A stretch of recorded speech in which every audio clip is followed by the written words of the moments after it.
everyone,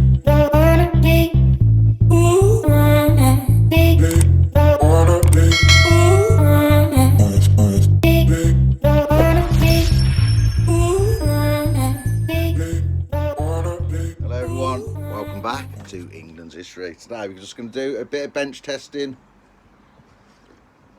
I don't want all you... No, that's not scientific. I know it's not. Everyone who gets a brand new machine should be doing bench tests, just so they understand what's going on. Hold on a minute. You do a bench test, you want to know what the audio sounds like. You can even adjust the audio to suit the coins that you're going for, stuff like that. So bench testing is essential in my eyes. It's not scientific, it's not telling you a perfect representation of what's going to be going on in the ground, because there's a million different scenarios what could be going on in the ground. You could have mineralisation, you could have loads of iron contamination, you could have on a park, there's loads of different scenarios. But doing a bench test just gives you a rough idea of what sort of depths you could be getting. It does give you a representation of what the machine can actually do, but it will vary depending on the ground you're on. That's like a disclaimer I've just done. So I have been having a little play, and I have done some tweaks and stuff like that, and you can get some good gains from the adjustments on the settings, but the programs out of the box do kick ass anyway. Obviously you've had the experts working on that out in the field, putting God knows how much time into it to get them right, and so far they seem very good. They've got all different, there's the general mode, the first one, nice stable program, brilliant out of the box, finds the goodies, and he ain't getting low. It's silent. I turned it on and I was walking along on the field and I was like, wow, this don't sound like a Deus. It was quiet as a maze. I was like, well, I'm not used to this. So I cranked everything up and got it chirping and that. But I don't even know if you need to have it like it used to be with the Deus one. I think you can run it bloody stable and still bang them signals out.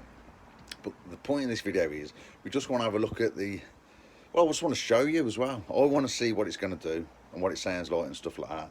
And also, you want to have a look, don't you? I know you moan about it. Yeah, it's not scientific. But you want to know, so let's have a look. What we've got, I'll show you now, I'll spin you around. We've got an old Eddie penny.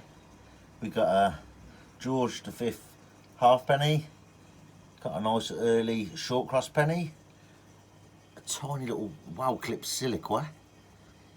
A cut half, Henry III. And a Henry III cut quarter. Some nice targets that you want to be after in the field, but we want to have a quick look what sort of depths you're going to get. Once I've done the tests, we'll see where they end. I've got a tape measure over there, just put the tape measure on and just have a quick look. Let's just fire up.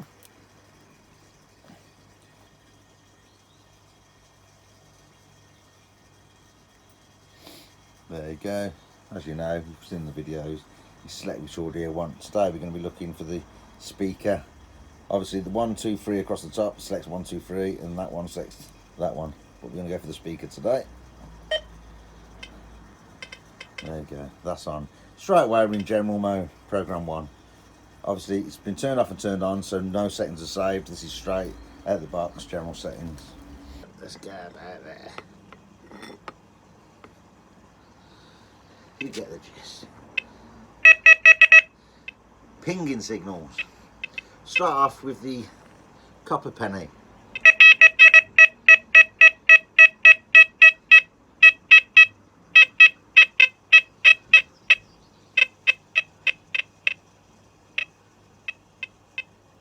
Just on the fringe of detection there.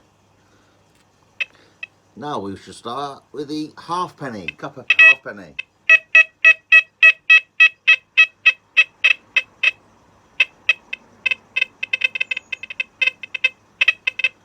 Just getting that there. This is just on the fringe of detection, and obviously it's an air test. It's not the be all and end all. Right, yeah, we've got the short cross hammered penny, very thin silver.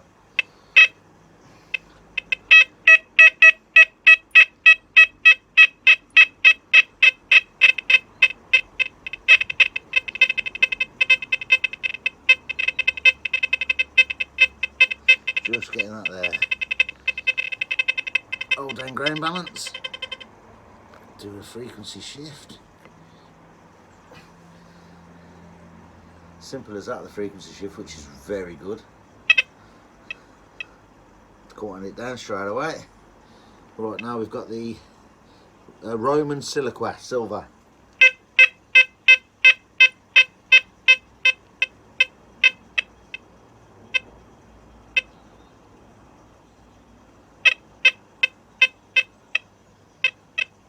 There.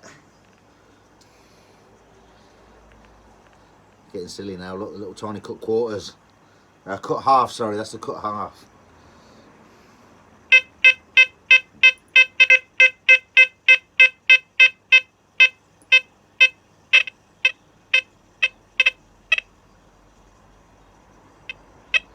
On the edge of detection there. And the last, but not least, this is what, if you're finding these cut quarters and cut halves, that's where you know you're doing something right.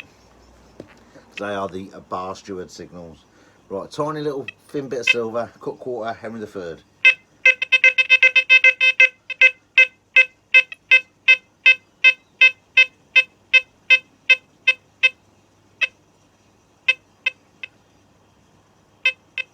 Just getting that there. Right, let's get the tape measure. Oh. This is the basic setting straight out of the box. Nearly 9 inches on a quarter. That's impressive. 11.5 inches on a cut half. Nearly 13 inches on a silica. 14 inches on the hammered penny. 15.5 inches on a half penny. 18.25 on the penny. That's pretty good. I'm not sure what the Deus used to get. Is it? That's definitely more than the Deus, isn't it? 18 inches on a penny and that. But I'm not sure. I can't remember what the Knox got. You'll have to go through the old videos for that. I don't know. But that is the Deus 2. That's what it's happening. If you want to reference it to another machine, go and have a look. So try another one. Let's try another program. I'll take a photo of that and I can put it at the bottom of the screen so you can keep an eye on what the original program come up, the general program I mean. And we'll try one of the lower frequency favoured programs and see how that gets on. In relic mode, factory settings, straight out of the box.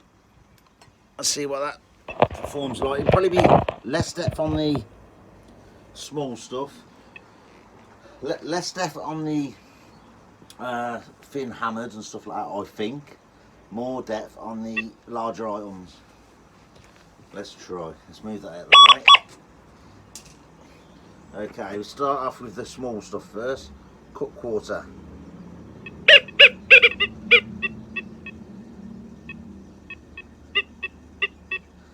That looks about the same. That's interesting. Obviously this is going to vary in the grain maybe, but this is just a little bench test.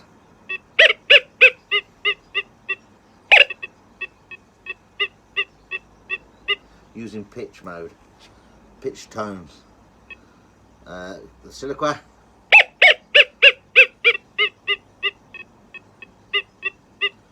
Not much difference. This might change now where it gets to the bigger items, more conductive. The full penny, silver hammered penny.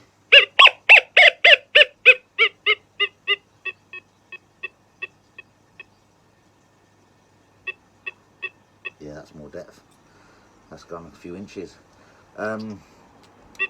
The half penny, relic mode's using lower kilohertz, lower multi frequency, but favour to the lower, up to 24 kilohertz I think, or 12. Okay, so we've got the half penny.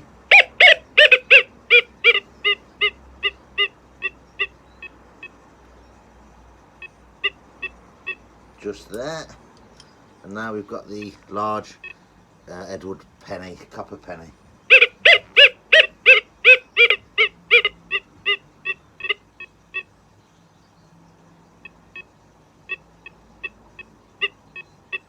There. Tape measure out, let's have a look. Right then. As I said, I took a picture of the old one so you'll know the difference. think they're about the same, the small one. Maybe a little bit more depth, I'm not sure. 8 3/4 on the quarter. 10.5 on the cut half. 1 foot on a silica. 15 inches on the short cross penny. 16.5 inches on the halfpenny copper.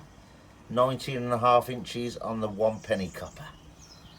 That's not too bad, is it? Pretty impressive for a Deus. I can't wait to have a little look back at this to see what slight differences there was using the relic mode, and because the lower kilohertz is better at discrimination as well. So I was just trying to think in my head all the different scenarios where it could come in handy.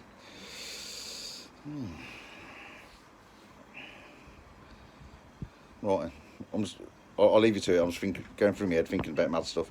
So yeah, that is the end of the video. I've done my little test just to show you what sort of depths you can get with the Deus 2.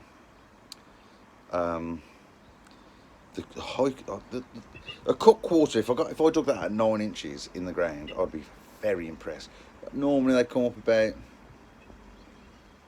you don't really get much in the ground when live digging with all machines, Deus 1 and Equinox and stuff like that. A quarter, you're looking at probably about 7 inches if you're lucky. So that would be because of the ground and the minerals and stuff like that, bringing the signal down. So you might get less depth than what you're seeing now. But overall, a general idea, this is it. Thanks for watching, peeps. Speak to you soon. You're going to be getting the Deuses very soon. It's going to be in the next week, I reckon, hopefully, before Christmas.